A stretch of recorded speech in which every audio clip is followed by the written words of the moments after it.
अमोल मिटकरींनी लायकीत राहावं, मनसेच्या संदीप देशपांडेंचा मिटकरींवर हल्लाबोल, तर मिटकरी इतके नीच राजकारणी असतील वाटलं नव्हता असं म्हणत देशपांडेंचा शाब्दिक वार. मुंबई अलिबाग पालघरमधील राशन दुकानातील धान्य वितरण 10 दिवसांपासून ठप्प. आता ऑफलाईन पद्धतीने धान्य वाटप करण्याचे छगन भुजबळांचे आदेश. अजित पवारांच्या देवगिरी बंगल्यावर आज मराठा आंदोलकांचा मोर्चा. देवगिरीवर जाऊन मराठा आंदोलक अजितदादांना विचारणार जाब.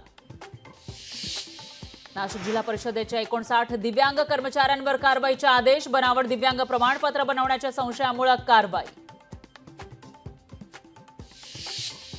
पुण्यातील पुराच्या अभ्यासासाठी महापालिकेतील अधिकाऱ्यांची त्रिसदस्यीय समिती स्थापन. 7 दिवसात समिती प्रशासनाकडे अहवाल सादर करणार. हार्बर लोकल सँडहर्स्ट रोड पर्यंत करण्यासंदर्भात रेल्वेच्या हालचाली, तर भायखळा स्टेशनचा फास्ट थांबाही रद्द होण्याची शक्यता.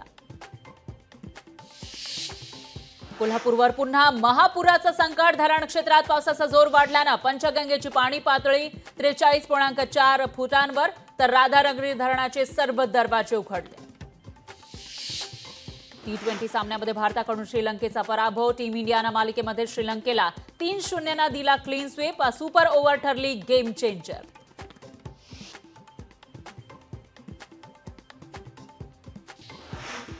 धुळ्यातील लळिंग धबधब्यावर पर्यटकांची गर्दी. धबधबा ओसंडून वाहत असल्यानं पर्यटकांना सतर्क राहण्याचं आवाहन. सिंहगड किल्ला 1 आठवडा पर्यटकांसाठी बंद. किल्ल्यावर जाणाऱ्या रस्त्यावर दरड कोसळल्यानं किल्ला बंद. अमोल मिटकरींच्या वाहनावरील हल्ल्याप्रकरणी 13 मनसैनिकांवर गुन्हे दाखल. मनसेच्या दोघांना अटक, मात्र 12 जण फरार. हिंगोलीमध्ये जिल्हा परिषद शाळेची दुरावस्था. शाळेतील पत्रे फुटल्यानं शाळेला गळती. शिक्षकांवर एकाच वर्गात 2 वर्ग भरवण्याची वेळ. साताऱ्यातील घाट परिसरामध्ये पावसाची धुवाधार. बॅटिंग. कोयना धरणातून पाण्याचा विसर्ग वाढवण्याची शक्यता. मनसे ठाकरे गटाच्या राड्यानंतर वरळीमध्ये बॅनरबाजी. ज्येष्ठ नागरिक कट्ट्याचं सुशोभीकरणामध्ये व्यत्यय आणल्यानं मनसे कार्यकर्त्यांविरोधात लागले बॅनर. खासगी शाळांकडून अनेक कारणे देत आरटी अंतर्गत प्रवेश देण्यास नकार. शाळांच्या अनिच्छेमुळे आरटी प्रवेश प्रक्रियेत अडथळा. सीईटी अंतर्गत अभियांत्रिकी अभ्यासक्रमाला प्रवेश घेणाऱ्या विद्यार्थ्यांच्या संख्येत वाढ. आतापर्यंत तब्बल 1,91,000 विद्यार्थ्यांनी भरला अर्ज. मुंबईत उद्यापासून पुढील 2 दिवस मुसळधार पावसाचा अंदाज. तर गेल्या 2 महिन्यात मुंबईमध्ये सरासरीच्या 83% पाऊस.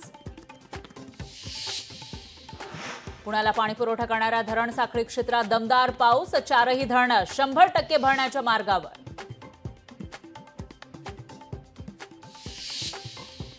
विद्यार्थ्यांच्या पाठीवरील दप्तराचं ओझं लवकरच कमी होणार. राज्यातील शाळांची झाडाझडती घेण्याचे शिक्षण आयुक्तांचे आदेश.